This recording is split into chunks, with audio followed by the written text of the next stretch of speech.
venir un salarié après sa journée de travail à l'autre bout de Paris, parce qu'on est quand même à Sèvres, il ne faut pas l'oublier, donc il faut qu'il traverse tout Paris en règle générale. Et donc comment, après sa journée de travail, on le motive à venir partager ses connaissances. Donc pour certains, c'est inné, donc ils ont envie de partager, etc.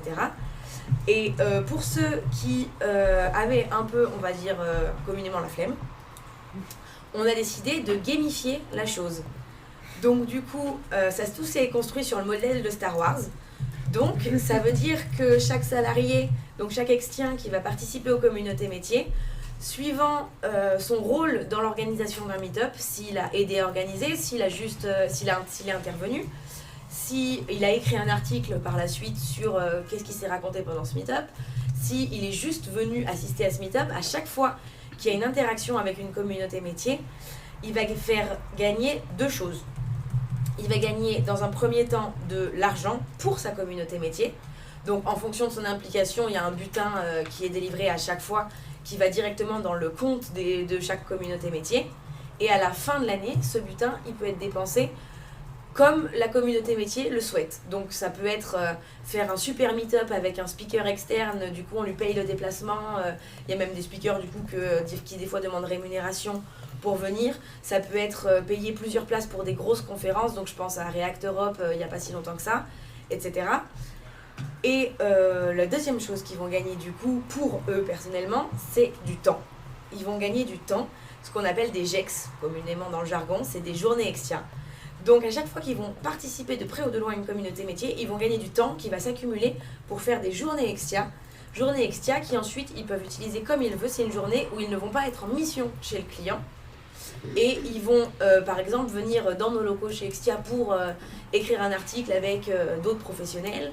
Ils vont pouvoir aller à des conférences qui sont sur leur métier pour monter en compétences sans avoir à poser de jours ou avoir d'administratif à faire à ce niveau-là. Ils vont pouvoir venir chez Extia pour participer à l'organisation des prochains meet-up pour l'essor des communautés métiers, etc. Et au final, au plus longtemps ils vont rester chez Extia et au plus longtemps ils vont participer à ces communautés métiers, ils vont partir de Padawan et à la fin ils seront maître Yoda. Du coup, c'est comme ça que, et ça a super bien pris, et c'est comme ça que toutes les communautés métiers se sont développées chez nous, et comme ça qu'on a favorisé la montée en compétences individuelles et du coup collectives. Voilà un témoignage très on va dire, propre au monde du numérique. Oui, aussi. Bon, merci beaucoup pour vos témoignages. Alors, on va voir le côté un peu métrique résultat de tout ça. S'il y a des mesures qui ont pu être faites entre l'avant et l'après, avant non-organisation apprenante et après avoir été organisation apprenante, est-ce que vous avez quelques métriques, quelques résultats partagés avec nous? Je voudrais bien juste faire le lien avec avant. Ouais. J'ai envie de partager, je vais essayer de faire le lien avec ce que nous a présenté Corinne à travers différentes pratiques, c'est-à-dire, bon sang, parce qu'elles sont les 5 disciplines là-dedans. Pas d'une façon dogmatique, mais c'est les illustrer. Et je vais choisir une démarche qui irrigue un petit peu toute entreprise, puisqu'on est dans le domaine du vivant, hein, on cherche à rendre vivante l'entreprise. Donc c'est cette fameuse démarche de Gemba Walk. Alors, ne prenez pas peur. Le Gemba, ça veut dire quoi en japonais? C'est là où les choses se passent. Et une des philosophies ou un des principes forts dans ce management en ligne, c'est qu'on va chercher à rendre visibles les flux. Alors, les flux industriels, flux de produits, flux de pièces, mais aussi les flux intellectuels. Lorsqu'on est sur des plateaux de développement d'équipe, on va visualiser des flux de jus de cervelle, c'est-à-dire les décisions à prendre, les problèmes, tout ça, avec des post-it. Alors, je suis désolé, je ne suis pas à la mode avec le digital. On est en train petit à petit, il faut qu'on mange du post-it avant de ne pas utiliser le digital en manière gadget, si vous voulez. Alors, je vais vous parler du Gemba Walk. Qu'est-ce que c'est que cette discipline? Alors, effectivement, on cherche à impliquer tout le monde dans des boucles courtes d'apprentissage. C'est fondamental. Partout, chacun est dans une démarche d'amélioration continue. Et l'enjeu humain là-dedans, c'est mon job, c'est mon métier, plus la cerise sur le gâteau, chercher à l'améliorer. Parfois c'est fatigant, on n'a pas envie de sortir de la zone du connu. Donc premières équipes qui vont partir généralement dans ces démarches d'innovation continue, c'est les équipes terrain. Et plus on monte, plus c'est difficile à tirer le reste, les comités de direction. Donc comment on peut faire incarner, faire goûter à l'apprenance dans les comités de direction. Donc il y a cette démarche de Gemba Walk que l'on pratique maintenant depuis plus de 2 ans et demi dans tout le groupe Thales, sur tous les sites industriels. On commence à le faire sur le domaine engineering. Et il est évident que le coach qui accompagne le directeur industriel ou le directeur des opérations, déjà en premier lieu, il a intérêt d'incarner ces fameuses valeurs dont on parlait, de transparence, de respect, mais aussi de structuration. Il y a un cadre, c'est celui-là, tu ne sors pas, c'est là. Sinon, il n'est pas apprenant. Sinon, on contourne le problème. Et le Gemba Walk, en fait, on part d'une salle qu'on appelle une salle boussole, dans laquelle on va trouver des indicateurs. C'est pour ça que je fais le lien un petit peu avec la suite. Mais attention, ce n'est pas forcément des indicateurs de performance pure. On va surtout visualiser. On a bien des indicateurs avec des tendances sur les retours clients, l'orientation client, sur en premier lieu, le plus important, c'est la sécurité, les accidents et les soins. On va avoir des indicateurs sur les délais, on va avoir des indicateurs sur la qualité, des indicateurs sur la productivité, des indicateurs sur les suggestions, bref. Et on va s'intéresser aux tendances. Et on part de là, dans cette salle, on va nourrir à la fois la vision partagée. C'est-à-dire dans cette salle, il n'y a pas que des indicateurs, il y a aussi, on va essayer de faire cracher au comité de direction ce qu'il n'arrive jamais à faire. Et où est-ce qu'on va? C'est quoi les enjeux de demain? Qu'est-ce qui va nous arriver? Alors en opportunité ou en menace? Quelle va être l'année prochaine? C'est-à-dire quels sont les challenges à relever? C'est-à-dire, mais un challenge, c'est la réponse à un challenge, vous connaissez la définition? Et c'est impossible, mon gars. Ça, c'est la définition d'un challenge. Donc du coup, qu'est-ce qu'on doit apprendre à faire qu'on ne sait pas faire aujourd'hui? Et ça, c'est le cœur de l'apprenance. Qu'est-ce qu'on doit apprendre à faire qu'on ne sait pas faire aujourd'hui? Parce que si on fait comme on fait d'habitude, on est sûr d'obtenir ce qu'on obtient comme d'habitude. C'est une phrase Sidari de Géus. Donc, on développe la vision partagée, on utilise des outils pour accoucher de ces visions. Moi, j'utilise bien aussi les métaphores avec les bateaux. L'île précédente, l'île suivante qui sera plus grosse, qui sera forcément différente. Donc le bateau de demain, il sera forcément différent. Donc où est-ce que tu mets tes rames, où est-ce que tu mets ton moteur, etc. On part de cette salle, donc on construit sa division, on part de cette salle avec, donc toutes les 2 semaines, on a une matinée complète sur le terrain, on va remonter un flux. Donc on va partir du quai d'expédition. Pourquoi le quai d'expédition? Parce que juste derrière, il y a le client. Donc on commence à faire transformer le raisonnement dans l'entreprise, de partir du client pour remonter le plus loin dans l'entreprise et on va observer la réalité. Donc on va apprendre ensemble à observer la réalité. Donc, vision partagée. Mais une vision pas forcément d'où on veut aller. Où on veut aller, on l'a défini avant. On a défini aussi notre usine idéale avec des principes lignes qui sont de fluidifier au maximum les flux, de travailler au service d'un flux et non pas je travaille en fonction de ce que j'ai envie de faire et puis voilà, donc on est au service d'un flux et en faisant bon du premier coup et en développant les gens. Donc cette vision idéale, on va sur le terrain et on va partager ce qui se passe. On va voir les stocks, on va voir les encours qui croupissent, on va voir les produits ou les caisses de composants qui sont en attente de décision. C'est intéressant ça, et on voit, tiens, pourquoi c'est en attente? Ah mais moi j'ai fait mon boulot, hein, j'ai fait le relevé d'anomalie, etc. Ah ok. Donc on va voir ces choses-là, on va apprendre à voir sans forcément interagir beaucoup, et surtout avec une posture, non pas de sachant, on pourrait dire, ou de posture haute, mais tout ça peut être une posture d'apprenant. Ah c'est dur, ah ils n'aiment pas. Voilà. Et on va remonter jusque ça, et en salle, on revient, on fait un débrief. On repart de cette salle avec un apprentissage qu'on a fait, et une action, et ça va déboucher sur, alors, soit un exercice personnel, chacun sur une rythmique de 1 fois par mois, aura un petit exercice en mode, pour certains ça va leur parler, A3, Toyota, PDCA, peu importe. C'est un exercice où on va partir de cette description de la réalité qu'on a vue, avec à charge pour le manager d'aller aider une équipe, justement, à l'aider à transformer son secteur ou à partir d'une problématique.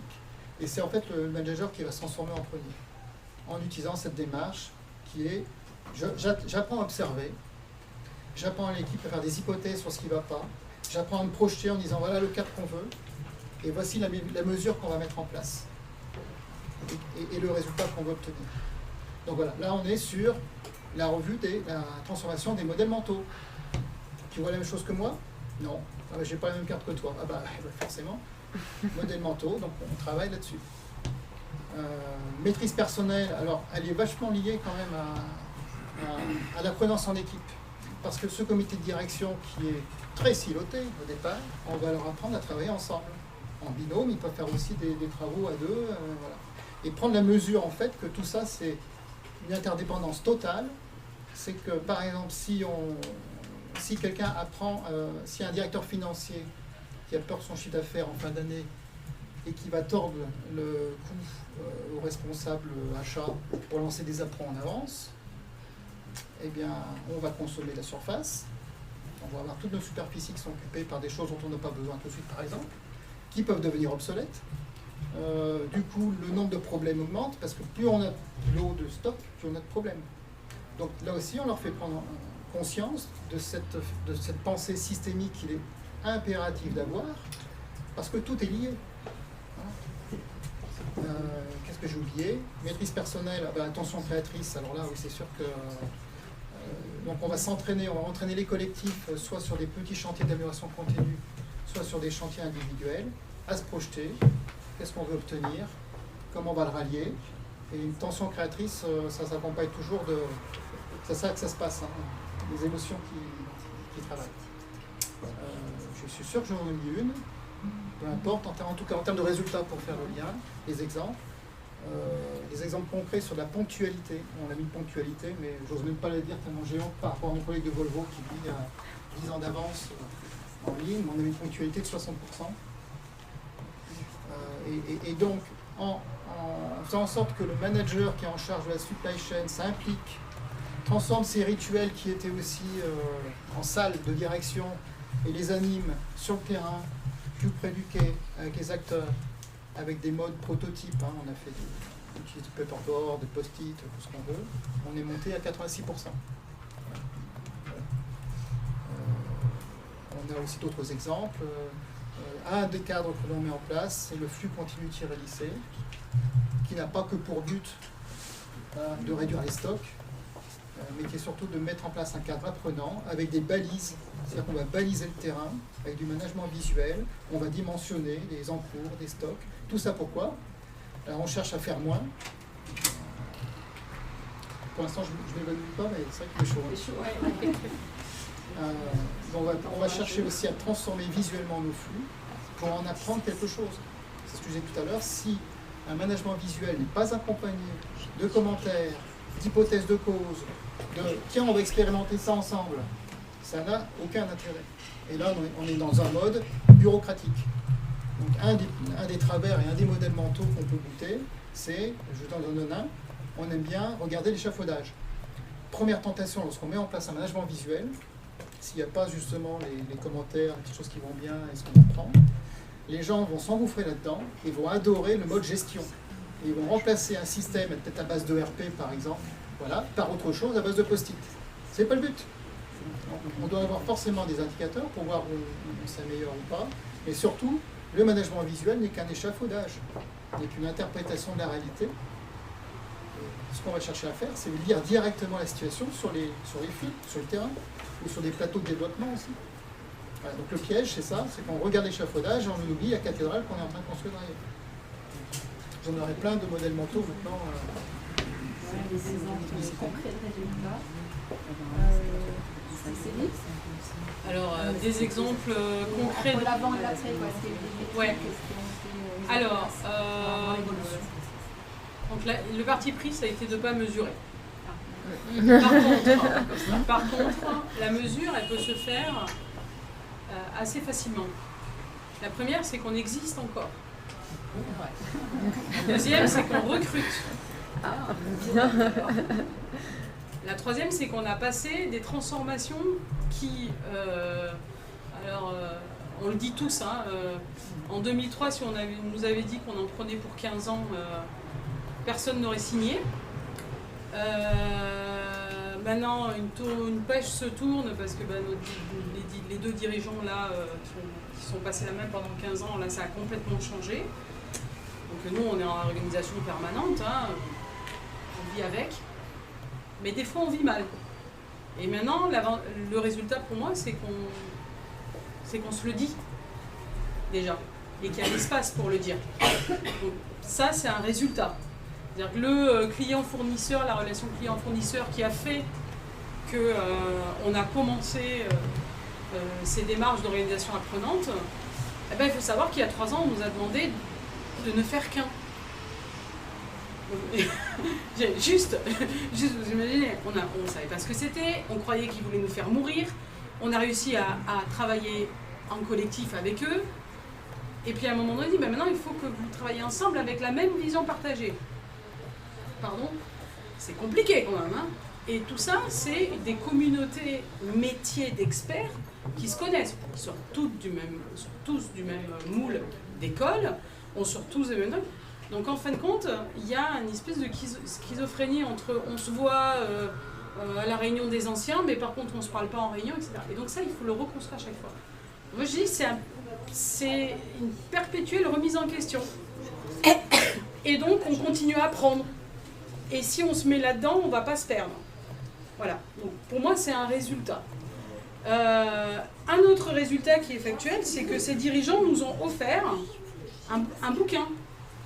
Donc, ils ont écrit le récit de ce qui s'est passé pendant 15 ans. Alors, je vais vous offrir, parce que premièrement, ils nous ont offert d'y participer. Donc, on a pu, nous, participer à qu'est-ce qu'on a vécu et comment on l'a vécu avec énormément d'émotions. On a fait une séance de dédicace, donc là aussi ils nous ont offert beaucoup de choses et ils nous ont montré à quel point on avait grandi individuellement. Et maintenant, moi j'en avais que 25 de livres à transmettre. Non, je pense que je vais aller en commander d'autres. Voilà, mais ça c'est important. Et je vais vous donner un autre résultat. C'est que moi quand je suis rentrée à la SNCF, et je veux dire, il y a à peu près encore 10 ans de ça, le manager de proximité et le middle management étaient des gens qui étaient rentrés par expérience. Et ils montaient. Et on leur demandait de piloter l'activité, et le sujet management, c'était, ils s'en occupaient, pour caricaturer, quand ça se passait mal, et quand ça remontait trop fort du terrain. Donc quand il n'y avait pas de performance, et quand ça remontait trop fort du terrain. Voilà. Moi, je ne suis pas montée comme ça dans l'entreprise. Donc déjà, on est allé chercher des choses sur des sujets, plutôt voir comment j'avais moi dans mon métier, je l'avais emmené vers des sciences sociales, par exemple, humaines. Moi, je viens du métier de l'eau, donc voilà, c'est un sujet. Et par exemple, là, on est venu me chercher sur un poste à haute responsabilité. Donc, il faudra que je passe. Alors, nous, c'est militaire chez nous. Hein. Là, vous allez voir, moi, j'étais chef de section. Au-dessus, il y a la division, et après, au-dessus, il y a le département. Hein. C'est chef de section à adjoint au directeur technique. Donc là, je veux dire, c'est je sais pas, un élastique, mais pouf, propulsé comme ça. Et on vient me chercher, et on me dit, on a besoin d'un facilitateur. Un DRH qui me dit ça, moi, je ne pensais pas que ça pouvait exister, et pour moi, c'est un résultat fort. C'est un résultat fort. Et bien sûr, je vais dans un endroit hyper compliqué, surtout en relation humaine. Et ça me passionne. Je vais pouvoir expérimenter, mettre en place, etc. Donc ça c'est voilà, pour moi c'est un résultat. Et le dernier, je pense, c'est l'exigence des gens qu'on a formés, nous, moi, les agents là qui sont rentrés il y a 2-3 ans. Alors, on a eu des crises, hein. La première crise, ça a été... Mais maintenant, on se rend compte qu'on est différent des autres équipes. Comment on le vit? On en a discuté ensemble de cette différence-là. Moi, ça m'a permis de grandir aussi sur mes différences à moi. Hein. Voilà. Et ça, maintenant, ils ont une exigence. C'est-à-dire que le chef de section qui me remplace là, ils m'ont demandé, est-ce que tu penses que la première réunion de section, on peut l'animer nous-mêmes et lui dire ce qu'on veut conserver? Demandez-lui. Et ils sont allés, ils ont demandé, ils ont animé la première séance. Donc lui, il est parti, il savait déjà ce que voulait son équipe. Il n'a pas eu besoin lui-même d'y aller. Et cette exigence-là, je me rends compte, moi, que la génération qui arrive là, donc ils l'ont parce qu'ils ont un besoin individuel. Ça c'est clair, ça c'est évident. Et si ça n'a pas de sens, ils ne font pas. Voilà, donc ça, c'est... On a intérêt, nous, managers, à y travailler, parce que voilà, on ne va pas te dire à quelqu'un, tu fais ça, tu dois le faire, c'est terminé. Voilà, donc ça nous oblige à... Et puis, ils ont la vision systémique. Ils sont au courant de tout.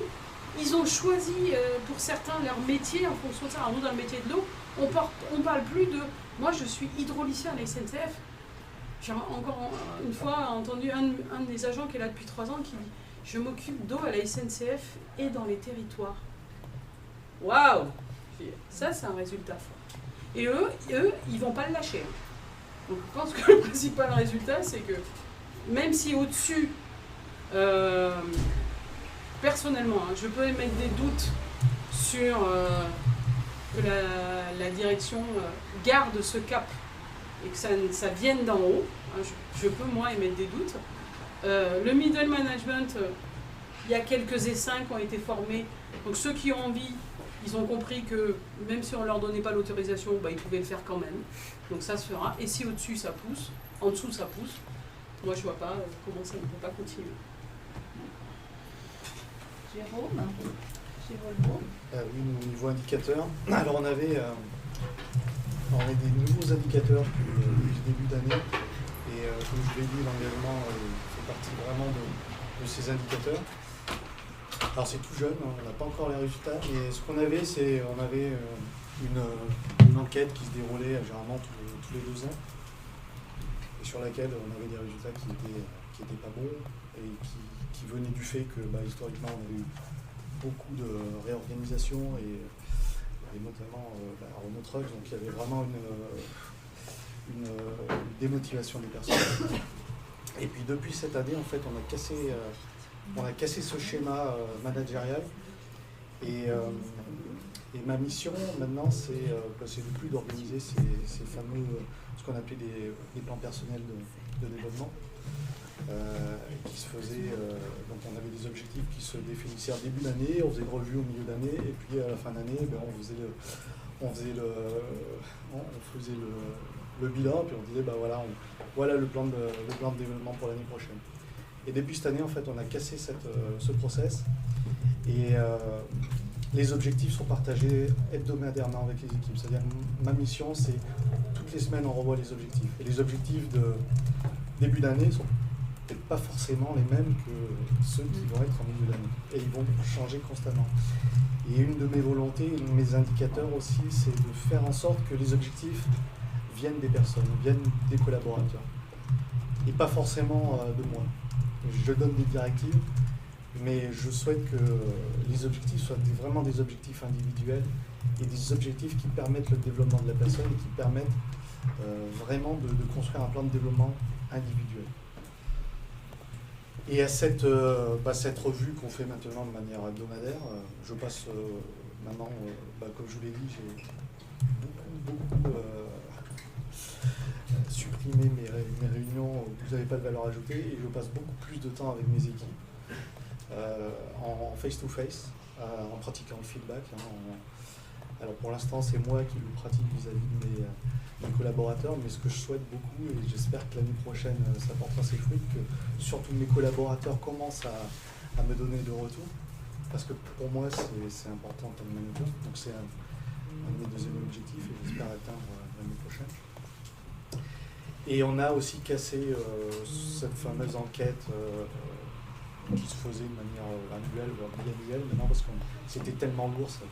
On commençait vraiment par le top niveau, et puis ça redescendait, ça cascadait aux équipes, et puis il fallait quasiment une année pour tout dépouiller, avoir le résultat. On avait encore un mois pour mettre un plan d'action en tant que manager, et ce plan d'action n'était pas forcément en cohérence avec ce qu'on vivait nous sur le terrain.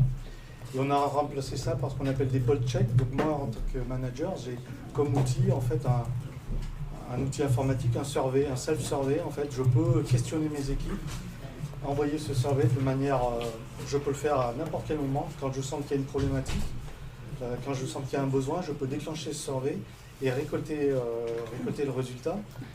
et on peut en tirer rapidement un plan d'action avec les équipes. Et j'ai à ma disposition en termes d'outils, qui est un outil assez important au niveau du groupe, j'en ai parlé tout à l'heure, c'est la Volvo Group University. On a un catalogue de formation, un portail de formation en ligne qui s'appelle Navigator. Chaque employé peut aller s'inscrire à des formations, des formations en session, des workshops, des formations en e-learning. Et on construit le plan de formation en intégrant ce portail. Et ce portail nous aide à suivre la performance, à diffuser les objectifs à l'équipe, mais nous aide aussi en tant que manager à construire ce plan de développement personnel. Et pour moi, c'est un résultat qui est vraiment très très important au niveau management. Merci. Oui. Ben moi, des chiffres, j'en ai plein. J'en ai plein des chiffres sur ces meet-up parce que quand je suis arrivée chez Extias, donc il y a 2 ans maintenant, les meet-up, ça se lançait juste. On venait juste de mettre ça en place. Et c'était pas du tout ce que c'est aujourd'hui. Ça commençait juste, on parlait de 3-4 meet-up dans l'année juste à Paris pour voir ce que ça donnait, etc. Et là, les chiffres que j'ai, c'est les chiffres de 2018. Et donc, je vais vous en dire 2-3, comme ça vous pourrez voir par vous-même à quel point ça a pris de l'ampleur. On parle en 2018 de 80 meet-up. Donc sur l'année, c'est 80 meet-up. Et ces 80 meet-up, c'est dans 5 villes de France et en Belgique. Donc il y en a à Lyon, pour ceux que ça intéresse. Il va y avoir la pause estivale, mais en septembre, on recommence avec les meet-up à Lyon. Il y a des expertises techniques qui sont représentées, mais il y a aussi des sujets transverses.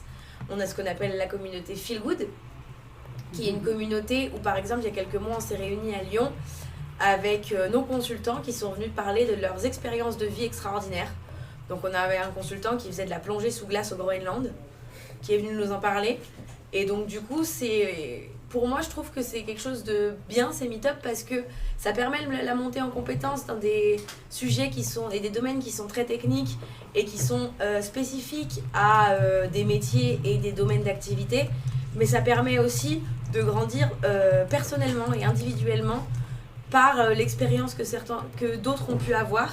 Et juste le fait d'échanger là-dessus, ça permet de pouvoir grandir. Et donc du coup, ces meet-up, on a 20 communautés métiers, du coup, comme je vous l'ai dit tout à l'heure. Et l'année dernière, on a quand même plus de 400 Extiens qui ont participé, donc de salariés Extia. Et si on compte les participants en tout, et pas seulement ceux qui ont été d'Extia, on parle de 1350 personnes. Et enfin, ma petite fierté aussi personnelle, on parle de 2500 followers sur le compte sur le compte Twitter qui retrace l'activité des Meetup by Extia, donc c'est le @Meetup by Extia. Et là-dessus, on invite les gens à nos événements, on écrit des articles pour dire comment ça s'est passé, on prend des photos, on donne des tips agiles parce que la communauté agile veut partager quelques tips pour les entreprises, pour les particuliers, etc. Du coup, c'est un compte qui est beaucoup suivi. Et enfin, si on regarde les indicateurs qui sont juste des indicateurs juste d'Extia, on est passé de 0 salarié à 1300 en une dizaine d'années et de manière organique, et juste ça, c'est beaucoup. Et enfin aussi, on a pris 15 points de pourcentage au terme de satisfaction sur l'offre de formation et sur la montée en compétences qu'on mesure grâce à notre audit Great Place to Work. Et du coup, on est passé de 60% de satisfaction au niveau des Extiens en 2015 à 75% en 2018, donc on en est assez fiers. Voilà, parfois c'est très mesuré dans certaines entreprises, d'autres pas. Bien écoutez, on a fait le tour de cette table ronde. Je souhaite beaucoup remercier nos intervenants pour les applaudir. Je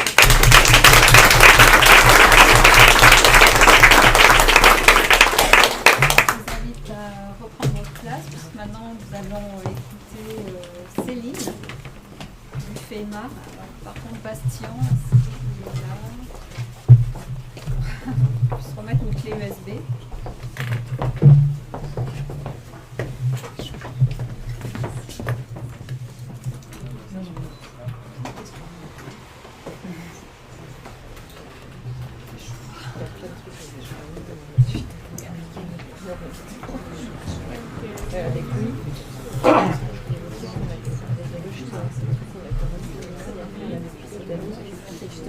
questionnaire ce dernier sur s'il y a des derniers qui prenaient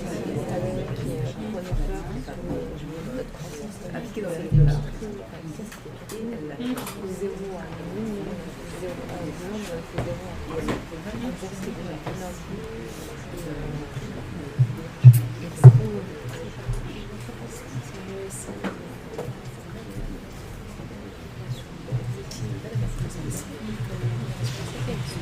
oui, bien sûr.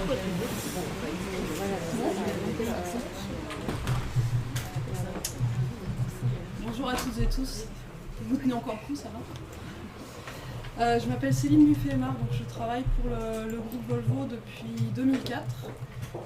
J'ai une formation d'ingénieur et j'ai commencé comme chef de projet et comme coordinatrice de département pendant 5 ans. Ensuite, je suis allée explorer le monde des RH comme HRBP puis Talent Manager pour la France. Et puis, il y a 3 ans, j'ai changé, j'ai pris un poste de manager à la formation technique du réseau Renault Trans. Je suis quelqu'un d'assez curieux et je passe mon temps à sortir du cadre sur l'ensemble des missions que j'ai eues. Donc, je me suis formée à plein de choses en parallèle, au groupe d'échange de pratiques, au coaching, à la créativité. Et puis je vais vous raconter là 2 histoires. L'histoire de lieux, parce que je suis cofondatrice de différents lieux, et puis l'histoire d'une idée et d'une équipe projet.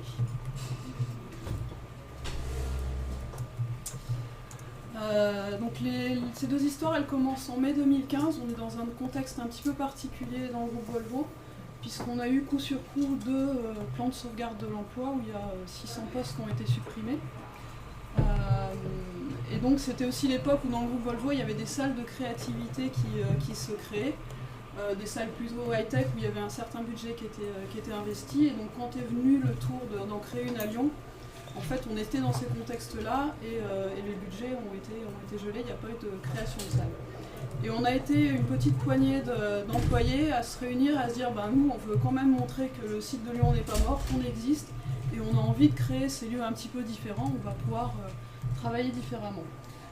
Donc là c'est une des premières réunions de ce groupe dans un espace qui faisait 400 mètres carrés et qui était vide, où on se dit voilà, on va demander si on peut utiliser ce lieu, et puis on va faire notre salle quand même. Donc on n'avait pas de budget, on a fait de la récup, on a bricolé entre midi et 2, et en un mois on a monté cette salle de créativité, qui est devenue en fait un lieu de travail différent, où il s'est passé plein de choses, où il y a eu des séminaires d'équipe, où il y a eu des formations plutôt en créativité, où il y a eu des partages de résultats de groupes de travail, etc. On n'a jamais fait de pub. Le principe de fonctionnement, c'est que ça se réservait comme n'importe quelle autre salle de réunion sous Outlook. C'était gratuit et sans faire de pub. Au bout d'un an, il y avait 70% d'augmentation et c'est d'utilisation, et c'est un taux d'utilisation qui ne baisse pas depuis. Et on s'était dit on aura gagné quand on verra d'autres Créalab, c'est comme ça qu'on l'a appelé, se former dans l'entreprise. Et aujourd'hui, il y a 6 autres plus petites salles qui se sont formées dans les différents départements parce qu'on sent qu'il y a vraiment un besoin d'avoir un espace pour travailler différemment. C'était un lieu autonome, on est resté à 3-4 à continuer à des fois investir un tout petit peu pour acheter un petit peu de matériel parce que ça se fatiguait, mais c'est un lieu qui fonctionne tout seul, il n'y a pas de facilitateurs qui sont attachés à ça. Pour autant, on a un groupe de coachs et de facilitateurs dans le groupe Volvo, mais qui n'interviennent pas forcément sur ce lieu-là. Et on s'est aperçu en fait que plus qu'une salle, c'était un véritable état d'esprit qu'on avait commencé à développer et à mettre en place. La première chose, c'est que quand on a un lieu où on peut s'asseoir différemment, qu'on n'est pas assis comme ça en randonnion ou autour de table en U, et on commence à penser différemment et à se comporter aussi différemment. Donc ça a été intéressant, et il y a eu des instants magiques, c'est pour ça qu'on avait fait ce slogan What the Magic Happens. Il y a eu vraiment des moments magiques dans ces lieux-là. Et puis en même temps, on était dans un contexte de PSE et on a travaillé sur comment on pouvait accompagner au mieux les gens qui sortaient de l'entreprise et notamment ceux qui allaient créer des entreprises. Donc on a fait des conférences et on a découvert le concept d'effectuation, qui est la façon dont fonctionnent plutôt les entrepreneurs et qui est à l'opposé de la façon dont on fonctionne dans les grands groupes avec nos process. Et j'en rappelle rapidement les 5 principes. Le premier, c'est de commencer avec ce qu'on a. Un entrepreneur, il a une idée et il va commencer à développer son idée avec ses qualités personnelles, son réseau, voilà, tout ce qu'il va avoir lui sous la main pour commencer à développer son idée. Le deuxième, c'est qu'il va raisonner en termes de perte acceptable. C'est-à-dire, qu'est-ce que je suis prêt à perdre en termes de temps ou d'argent, d'investissement. Du coup, j'ai plus besoin de maîtriser les risques, de les lister, etc. Je sais ce que je vais perdre. Donc ça me laisse toute la disponibilité d'esprit sur qu'est-ce que je vais pouvoir faire de ce temps-là ou cet argent-là et qu'est-ce que je vais pouvoir développer. Troisième chose, c'est qu'on transforme toutes les surprises, qu'elles soient bonnes ou mauvaises, en opportunités. Quatrième, plutôt que d'avoir le réflexe d'essayer de protéger son idée quand on a une idée de création, on va en parler, on va la diffuser, parce qu'on n'est certainement pas le seul sur la planète à avoir eu cette idée. Par contre, le fait vraiment de co-construire avec les gens qu'on va rencontrer vont permettre de pivoter, d'améliorer l'idée jusqu'à ce qu'elle trouve vraiment le bon marché et qu'elle puisse se développer. Et puis le dernier principe, c'est que plutôt que d'essayer de comprendre quelles sont les tendances et d'être suiveur, un entrepreneur, il est aux commandes de son avion, c'est le pilote et il contribue à créer le futur. Et donc on a découvert ce principe-là, on s'est dit waouh, c'est pas mal ça. Si on fonctionne comme ça dans une grosse entreprise, en fait, on a plein de degrés de liberté parce que quand on commence à fonctionner, à avancer avec ce qu'on a, ben, on est rarement arrêté. Et donc on s'est mis à fonctionner comme ça sur des petits projets, ça marchait bien. Et au bout d'un moment, on s'est dit mais qu'est-ce que ça donnerait si on avait un projet interne qui était mis au milieu de gens qui fonctionnent comme ça, qu'est-ce que ça pourrait donner? Et donc en novembre 2016, on est toujours dans le deuxième plan de sauvegarde de l'emploi. Et donc on a eu droit d'utiliser un petit budget de la taxe de revitalisation pour créer la zone K. Donc on avait le Créalab et c'est un espace qu'on a créé au bout derrière la porte. La zone K qui était une sorte d'incubateur où on avait du budget pour pendant 18 mois accompagner 7 porteurs de projets, donc des salariés qui quittaient Renault Trucks et Volvo et pour créer leur entreprise. Et donc on a pris une personne qui est venue nous voir et qui a dit ben voilà, moi j'ai une idée, aujourd'hui tout le matériel de réalité virtuelle, réalité augmentée, il arrive sur le marché et ça ne va plus être un problème d'avoir le matériel, ce qu'il faut faire c'est réfléchir au cas d'usage dans l'entreprise.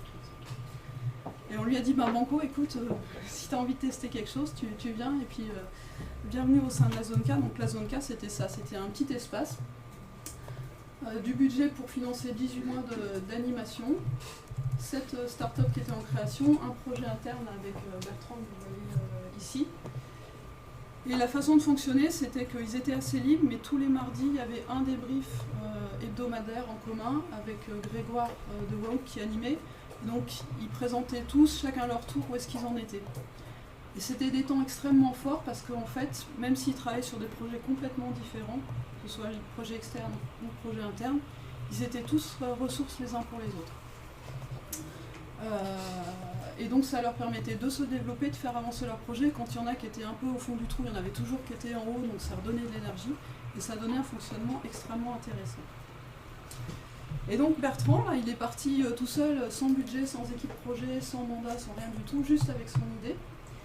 Au bout d'un mois, il a formé une équipe d'une vingtaine de personnes par du bouche à oreille parce qu'il y avait plein de gens en fait, dans l'entreprise qui se posaient un peu la même question et j'en faisais partie moi à la formation en me disant qu'est-ce que je peux faire de ces nouvelles technos, comment je pourrais les utiliser. Et donc ces gens se sont mis ensemble et ont commencé, donc ça c'est une des premières réunions, à partager les cas d'usage. Alors moi sur la doc technique de l'entreprise, voilà ce que je vois. Nous sur la ligne de production moteur, voilà ce à quoi on pense. Moi sur la formation, j'ai ces idées-là. Il n'y avait toujours pas de budget, il y avait une équipe qui commençait à se former, et une équipe, comme tu l'as dit tout à l'heure, avec des gens qui voulaient et qui pouvaient, et qui étaient motivés. Donc il a pris tout le monde, et donc ça a commencé comme ça. Et puis au bout d'un moment, on s'est dit, on a 5 ou 6 cas d'usage, on n'a pas d'argent, et développer déjà un POC avec un fournisseur, ça coûte 100 000 €. Donc la première chose, c'est de se dire comment est-ce qu'on peut prendre toutes les briques importantes des cas d'usage et en faire un seul, pour que ça nous coûte moins cher. Et puis à ce moment-là, les copains qui montaient leur start-up pour créer leur entreprise, Ils étaient en train d'essayer de mettre en place des partenariats et de faire aussi du crowdfunding, de déposer leurs idées sur des plateformes. On a dit, on va faire pareil. Donc plutôt que d'avoir un prestataire à qui on confiait notre sujet, on a vraiment développé un partenariat avec lui pour que ça nous coûte moins cher et que ce soit gagnant-gagnant. Et puis on est allé chercher des sous dans tous les départements, pendant 5 000 € par-ci, 10 000 € par-là, et on a réussi à monter le budget et à développer ce premier POC. Et donc au bout de 6 mois, il y avait un premier proto qui tournait, il a été amélioré. Et même pas un an plus tard, en fait, le projet était présenté sur le salon Solutrans sous la bannière Renault Trucks. Et il y a eu énormément de monde pendant les 4 jours du salon qui est venu essayer la techno et voir ce que ça donnait. Ça a aussi fait parler en interne, et donc il y a eu le magazine du groupe Volvo donc, qui est diffusé aux 80 000 employés, qui a mis Bertrand en couverture et où on a expliqué toute l'histoire de la mise en place du Créalab, de notre incubateur interne qui s'appelle la Zone K, et de cette histoire du projet réalité augmentée. La métropole a été intéressée, donc on s'est retrouvé aussi sur le site, sur le salon, sur le stand d'entreprise du futur de la métropole, à faire la démo avec, vous voyez, David Kimalfeld qui est le président de la métro, et puis là c'est le directeur Europe ou France, je ne sais plus, de Bosch. Et puis comme ça a plu, et ben on s'est retrouvé sur le salon Global Industrie à Paris, et là c'est, je ne sais plus s'il est ministre, un ministre russe, je sais plus si c'est de l'industrie, voilà, qui a aussi essayé cette technique.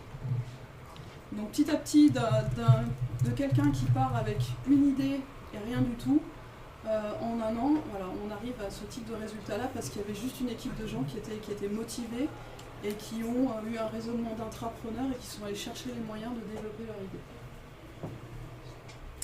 Je clôt temporairement l'histoire de l'équipe, j'y reviens juste après. Pendant ces 2-3 ans-là, il y a plein d'entreprises qui sont venues, et la DIRA aussi est venue, voir ce qu'on faisait. Donc on a expliqué notre histoire et on s'est aperçu qu'en fait tout le monde faisait la même chose, avec plus ou moins de maturité, mais tout le monde faisait ses salles de créativité, tout le monde pensait à ses incubateurs, à accueillir des startups. Donc il n'y avait rien d'innovant dans notre démarche. Et on a été 4 à se dire, purée, mais enfin, la suite logique de ça, c'est de le faire ensemble, c'est d'arrêter de le faire chacun dans notre coin. Et donc, on est en mai 2017, et à 4, on se dit, mais et si on créait quelque chose qui permettait à toutes les entreprises de travailler ensemble. Donc dans ces 4-là, il y avait Grégoire qui avait animé la Zone K, qui travaillait chez Wahoo, puis il y avait Caroline qui travaillait chez Bosch, et puis Bertrand et moi qui travaillions pour le groupe Volvo. Donc on a travaillé dans nos cuisines le soir, le week-end, pour essayer de mettre en place quelque chose. Et puis petit à petit, par réseau, on s'est retrouvés dans une première réunion en octobre 2017 avec la métropole, dans les locaux de CAPSA. Et la métropole a dit, mais c'est quand même intéressant parce que nous on est en train de réfléchir à faire une sorte de site industriel sur les terrains que Bosch va vendre, et on ne sait pas comment on pourrait animer ce lieu, et ce que vous proposez, ça pourrait être une des briques qui pourrait animer ce lieu. Et donc ils nous ont embarqués dans leur projet, et ça s'est tout à coup accéléré, donc on a continué à travailler, et c'est bon, maintenant que ça part, il faut vraiment arriver à définir une offre et expliquer ce qu'on veut faire. Voilà une des séances de travail. Et en décembre 2017, il y a une conférence de presse qui est donnée à l'hippodrome de Paris par David Kimelfeld et qui annonce donc, ce fameux campus industriel sur le site de Bosch avec le premier logo de la ruche, et la ruche qui serait la ruche industrielle, qui était ce qu'on voulait créer et qui serait le lieu ressource pour accompagner la transformation industrielle des entreprises. Et l'histoire s'accélère encore parce qu'ils nous disent « Ah ben, dans 3 semaines, là, on a Entreprise du futur et ça serait bien que vous soyez sur le salon avec nous. » Donc on fait venir le moteur Renault pour montrer ce qu'on sait faire. Et puis pendant les vacances, on se débrouille pour trouver des designers qui travaillent gratuitement pour nous, qui nous font un logo. On fait du découpage pour avoir des cartes de visite. Et puis on essaye vraiment de faire mûrir un peu nos idées en se disant la ruche industrielle, elle va proposer 3 piliers. Le premier, c'est un lieu de vie et d'échange sur l'industrie du futur, parce que tout le monde en parle, mais on ne sait pas vraiment ce que c'est. Il y a plein de techniques différentes, comment on les appréhende. Deuxième chose, c'est tout ce qu'on a appris dans le préalable de la zone K, c'est qu'il faut avoir des espaces un peu différents, il faut avoir des gens qui savent un peu faciliter ce genre d'espace. Et puis il faut travailler ensemble sur la transformation, parce qu'il y a plein de questions maintenant qui viennent sur ces sujets-là. Donc on propose des services de transformation. Et puis troisième pilier, c'est une fois qu'on a eu des idées, il faut vraiment les transformer en valeur ajoutée. Et les transformer en valeur ajoutée, c'est accompagner ces projets pour qu'ils aillent du POC au proto, au pilote, et surtout qu'ils soient industrialisés. Donc voilà, on met en place des méthodes et différents types d'accompagnement de projet pour pouvoir créer de la valeur. Donc voilà ce qu'on avait à peu près en tête. Et donc en janvier 2018, on est sur le stand de la métropole avec le nouveau logo. Donc jusque-là, on est toujours salariés de nos boîtes et on travaille un peu plus le soir et le week-end pour faire avancer tout ça. Et donc je crois que c'était même au cours d'une présentation qu'on fait pour la DIRA, il y a Vika qui vient nous voir en disant moi ça m'intéresse mais je ne peux pas attendre que ce soit en place, j'aurais besoin que vous nous accompagniez sur des projets. Donc on dit on va prendre les opportunités qui arrivent. Et donc on lance un accompagnement de projet sans avoir de structure, sans avoir de compte en banque, sans rien avoir, mais on se débrouille. On trouve des locaux et on accompagne 3 projets Vika et puis 3 projets Renault Trucks, un peu sur le mode de ce qu'on avait fait dans la zone K pendant 3 mois pour apprendre déjà. En même temps, l'objectif qu'on s'était donné en janvier, c'est de se dire à l'été, il faut qu'on ait trouvé les membres fondateurs qui vont se lancer dans l'aventure avec nous, parce que jusqu'ici on était toujours que 4. Et je négocie en même temps d'avoir 10% de mon temps à passer officiellement sur la rue. J'avais demandé 20, on m'a donné 10. Mission accomplie à l'été, donc il y a 8 structures qui disent ok, nous ça nous intéresse, on vous accompagne, on investit sur 3 ans pour lancer la ruche industrielle, donc avec Aldes, Bosch Rexroth, EDF, la Métropole, l'INSA, Renault Trucks, c'est le groupe Volvo, la SNCF et Vika. Et puis un partenaire qui est la CERF, qui est le partenaire qui va racheter le terrain et le lit.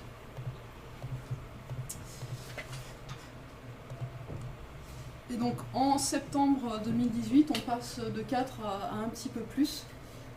Et ça, c'est le lancement vraiment du premier, c'était pas un conseil d'administration, mais on regroupait enfin les membres fondateurs pour essayer de travailler ensemble et de se dire maintenant, quelle structure ça doit avoir cette chose-là, est-ce que ça doit être une SAS, est-ce que c'est une association, etc.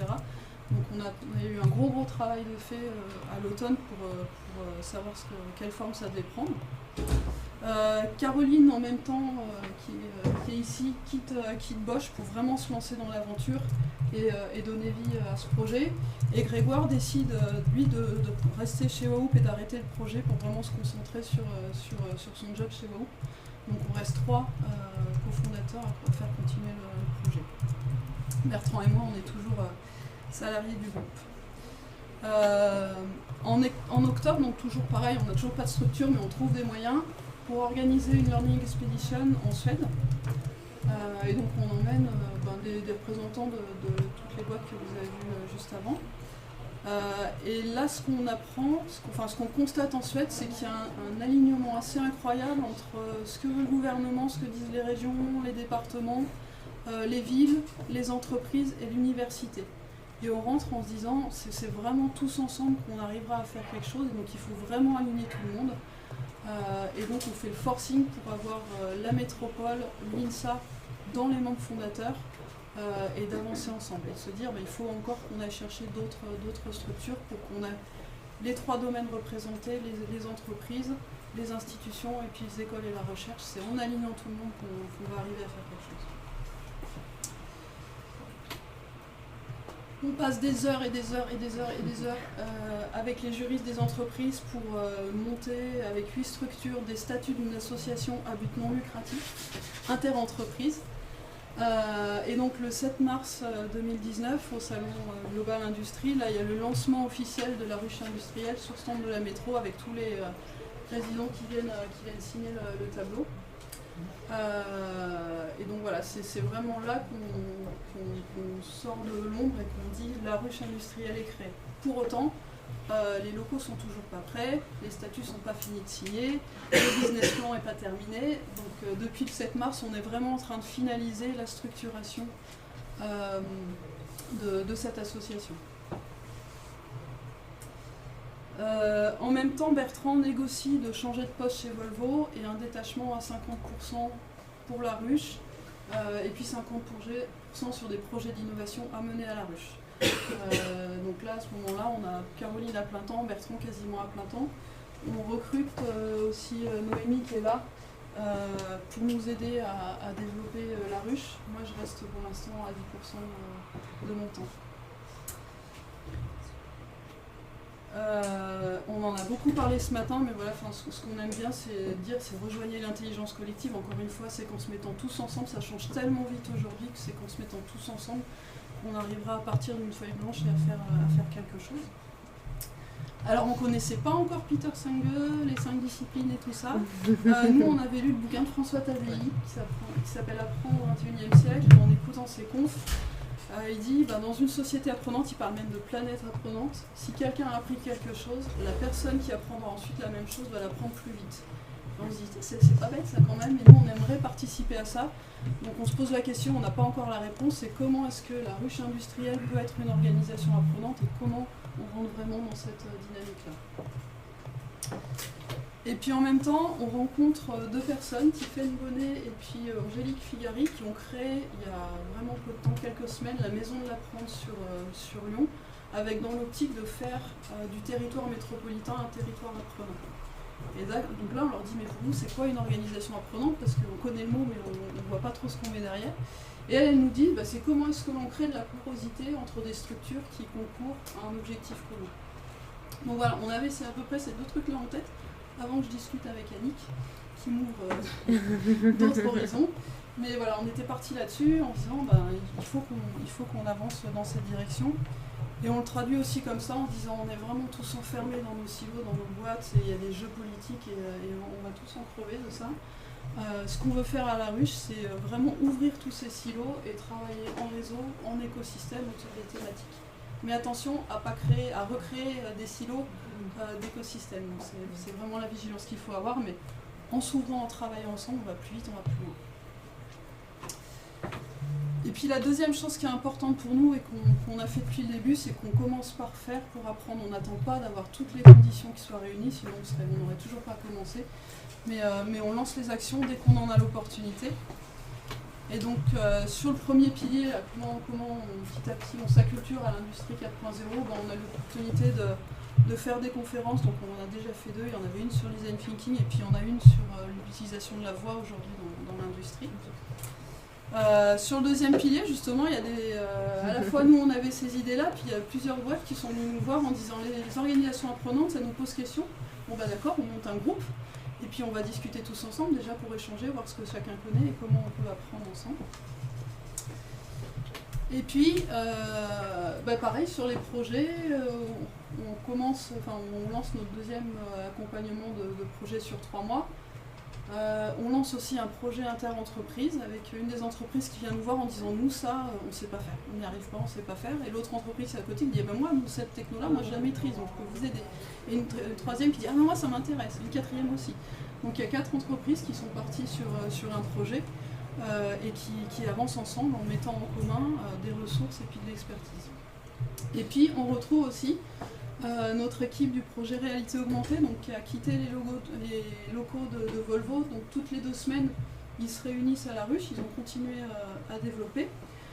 Ils ont lâché leur premier partenaire qui était un peu limité dans les capacités de développement. Ils ont trouvé un nouveau partenaire et plutôt que d'en faire qu'un partenaire ou prestataire, ils l'ont fait rentrer dans la ruche en disant on crée ce fameux écosystème, vous rentrez et puis on travaille ensemble pour développer. Et ça a tellement bien marché en quelques mois que cette semaine, c'était mardi, il y avait Bertrand et Geoffrey qui étaient à Boston, devant 8000 personnes, en train de partager avec le PDG de PTC, donc qui est le nouveau partenaire, qui est un peu le Dassault Systèmes américain, partager ce qui avait été fait, ce projet, qui est finalement à la pointe de ce qui se fait aujourd'hui dans la matière. Voilà, et donc il y a quelques semaines, je me suis plongée dans la lecture de la 5e discipline. Je ne suis pas allée très loin, mais page 4, il y avait des choses intéressantes. Voilà, j'ai trouvé ce passage qui m'a fait dire, peut-être ça résume un peu ce qu'on a connu sur, pas encore sur la ruche, mais en tout cas sur le projet réalité augmentée. Chacun, à un moment de sa vie, a fait partie d'une super équipe, un groupe d'une solidarité indéfectible fonctionnant en merveille, où les forces individuelles se complètent, où les faiblesses se compensent, où les aspirations communes sont plus fortes que les intérêts particuliers et dont les performances sont extraordinaires. Ce qu'elles ont connu était une organisation apprenante. Je me dis, bon, peut-être qu'on est sur la bonne voie. Mais tout reste à écrire. Merci beaucoup. Merci.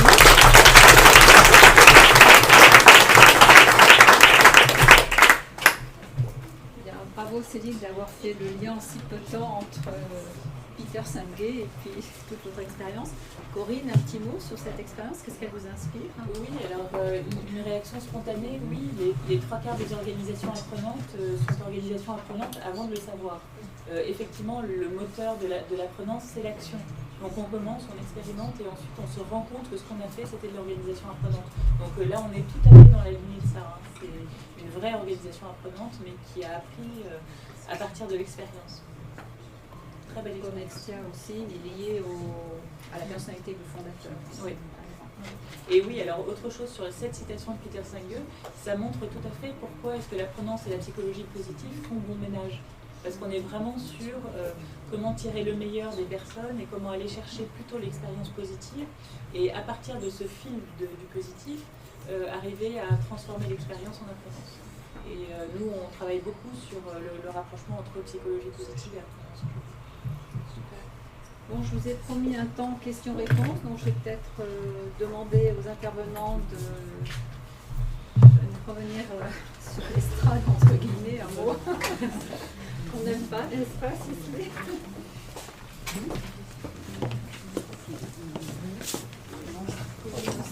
Oui, normalement il y a 6 chaises. Hein.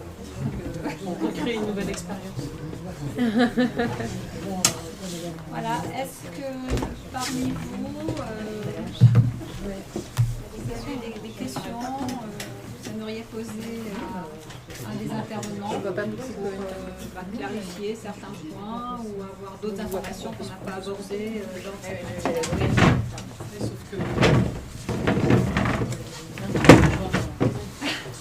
Je suis à roulette, attention. La sécurité en premier.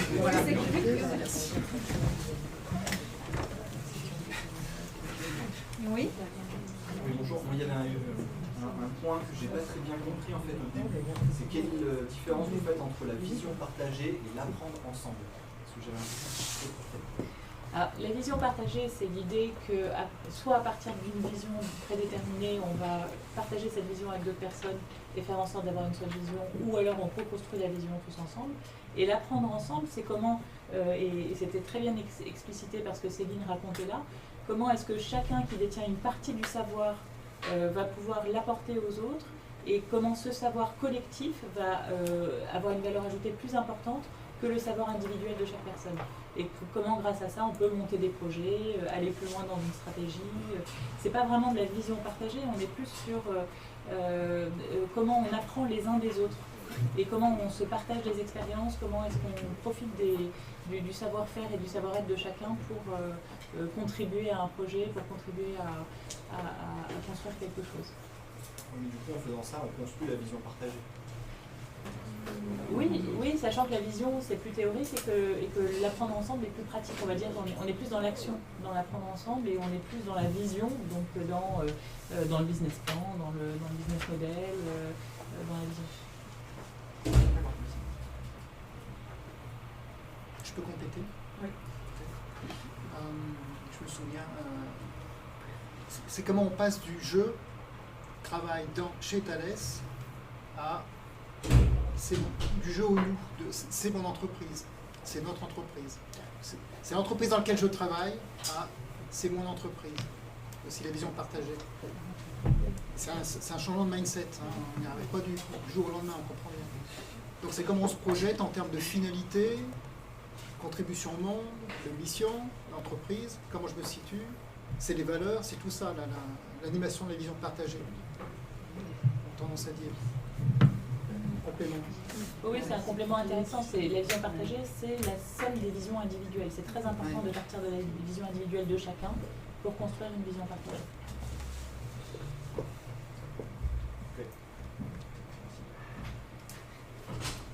Est-ce que certains d'entre vous sont dans des démarches d'apprenance ou encore très très loin, ou est-ce que ça... Pourquoi ça résonne Ça démarre. Bon, mais écoutez, je pense qu'on va... Non, sur votre dernière slide, Corinne, là où il y avait l'iceberg, vous avez marqué système RH incitatif. Oui. C'est quoi? C'est par laisser l'espace aux gens de faire les expériences C'est par exemple quels indicateurs on choisit pour mesurer la performance des individus.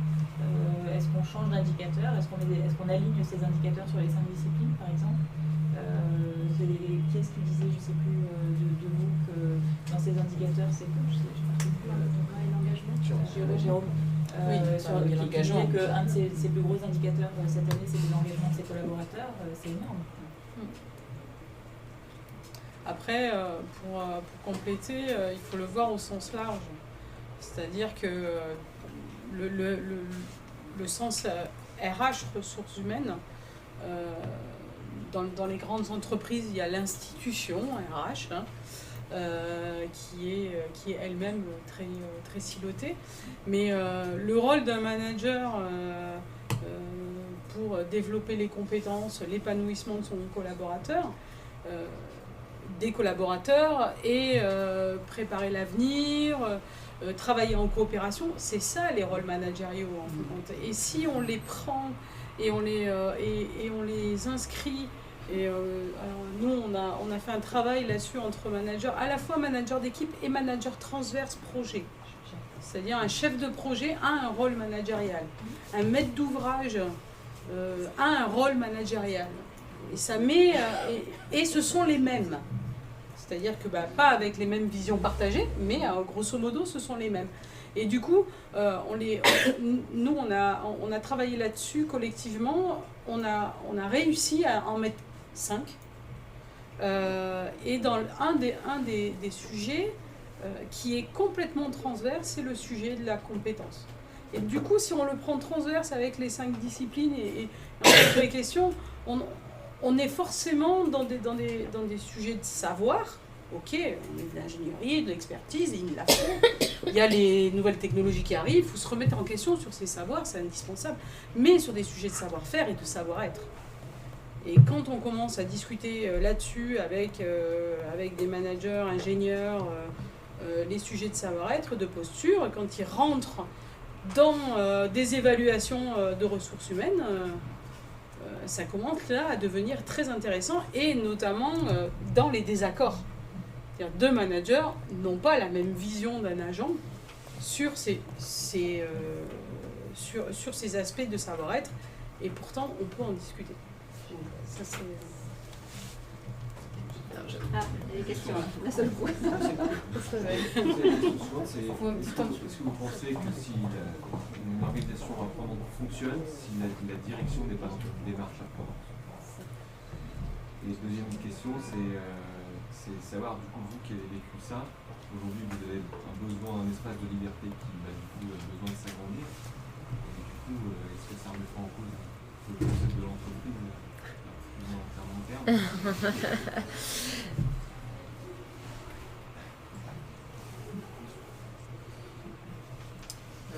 Je vais répondre à la première question. Déjà, il est évident qu'il y a des limites.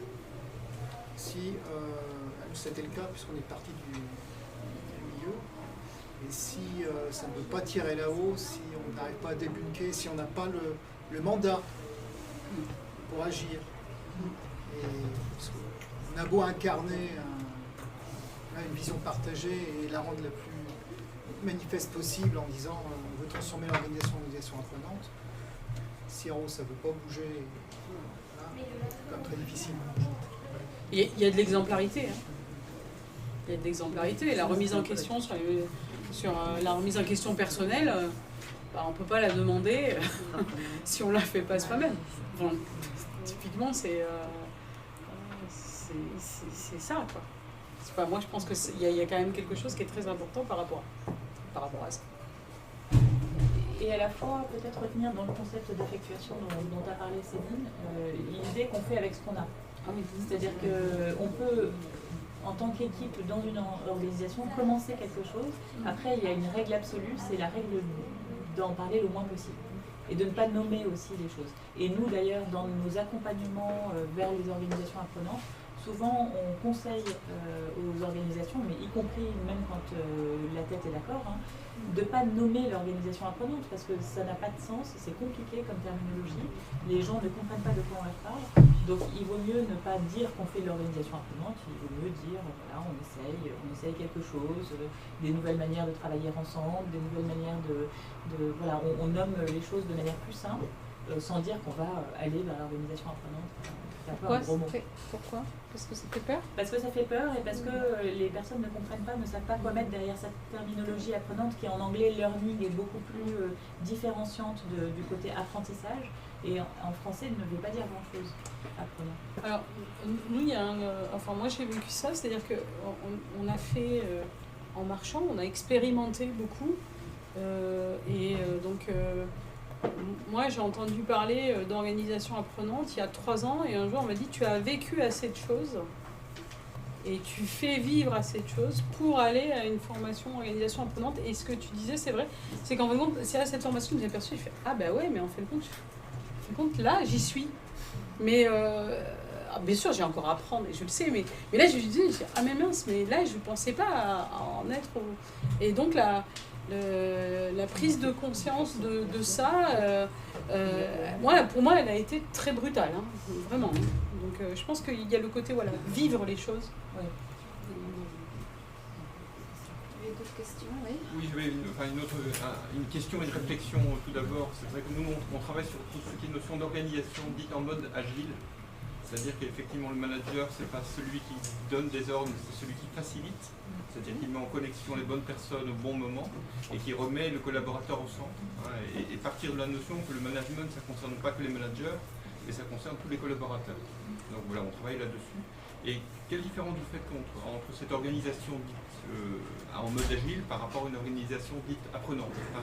Comment vous le positionnez l'un par rapport à l'autre en retour d'expérience?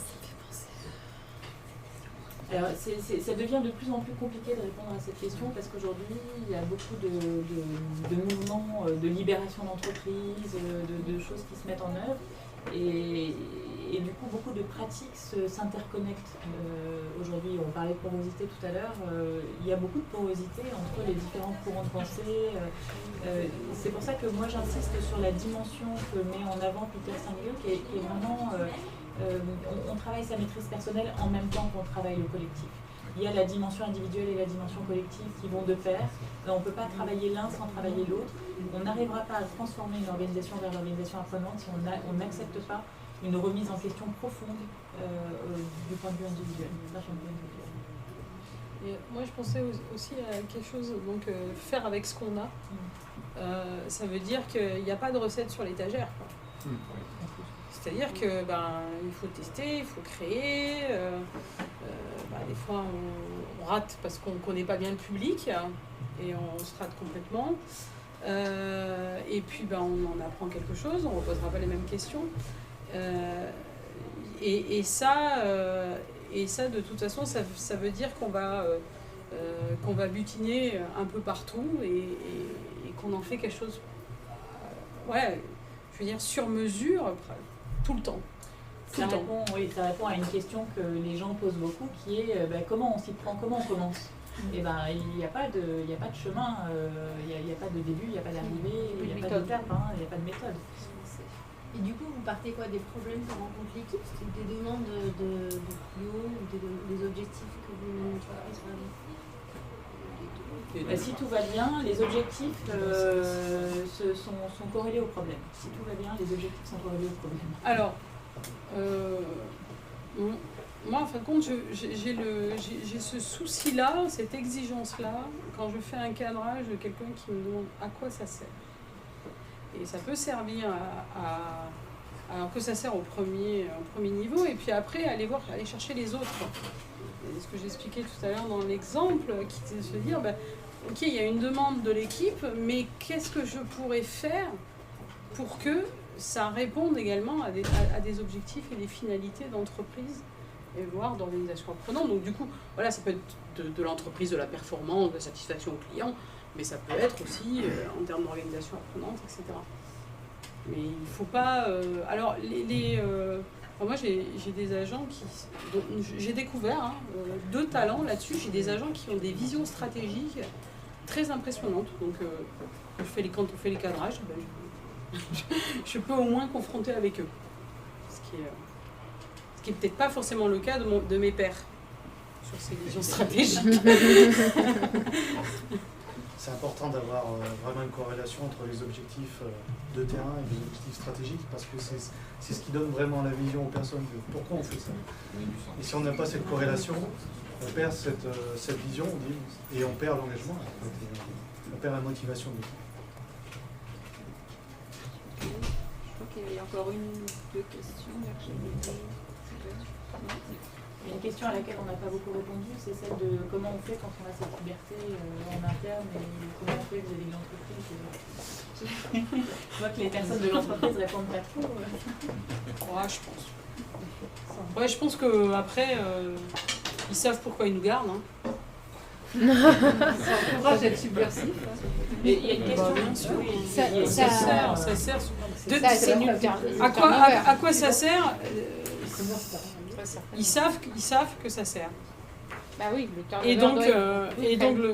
et donc d'ailleurs, ouais, le turnover est faible et on ne perd pas des générations entières. Et puis voilà, après, moi, je pense que c'est ça, faut voir comme ça aussi. Ce que je partageais, parce que ce qui se passe chez Volvo, c'est compliqué les intrapreneurs aujourd'hui, on ne sait pas trop comment faire. Les gens font partie. Il y en a plein qui partent parce qu'au bout d'un moment ils s'usent, ils ne trouvent pas leur place, ils en ont marre d'être dans un système qui ne leur convient pas et donc ils quittent l'entreprise. Et puis il y en a qui restent et qui essayent de faire des choses, mais qui font des choses qui ne sont pas forcément alignées avec la stratégie de l'entreprise. Et du coup, les codir disent non mais arrêtez de faire n'importe quoi, tous bosser dans votre sens, faites votre boulot et puis tenez-vous-en là. Et du coup ça frustre et ils partent. Et ce que j'essaye de pousser, moi, c'est pour qu'on aligne la vision de l'entreprise avec l'énergie de ces ressources-là en disant mais lâchez un peu, lâchez prise, confiez ces sujets, donnez la direction, confiez les sujets, vous allez voir, il y a de l'énergie à revendre, il y a des gens qui vont prendre ces sujets juste parce qu'ils ont envie, ils ne vont pas demander de temps, ils ne vont rien demander d'autre que de pouvoir travailler sur des sujets importants pour la boîte.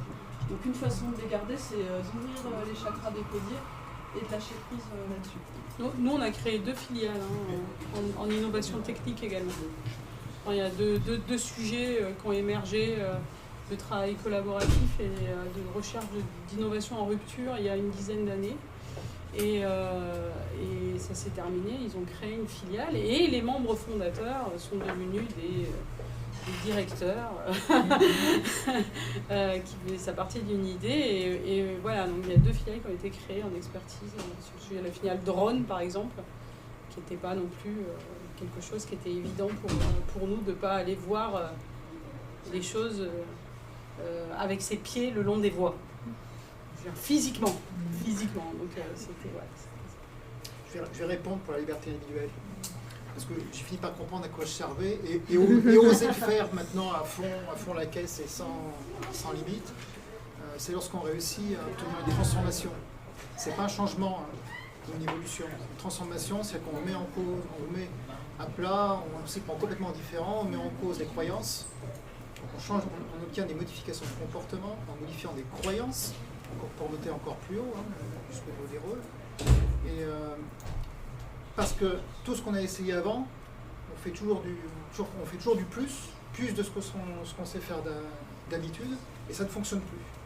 Donc quand avec un comité de direction, ils sont épuisés à essayer toujours les mêmes recettes, utiliser toujours les mêmes costumes, et que ça ne fonctionne plus, et que vous arrivez à les aider, à les accompagner dans une autre transformation et que ça marche, vous savez pourquoi vous êtes content d'avoir osé le faire, quoi.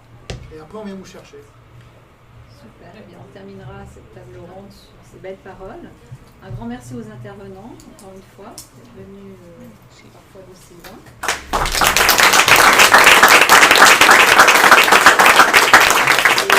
Et merci à vous d'avoir fait preuve de curiosité pour découvrir ce qu'est l'organisation apprenante, et en espérant que ça vous donnera envie d'aller un peu plus loin sur ce sujet. Merci à toi. Merci.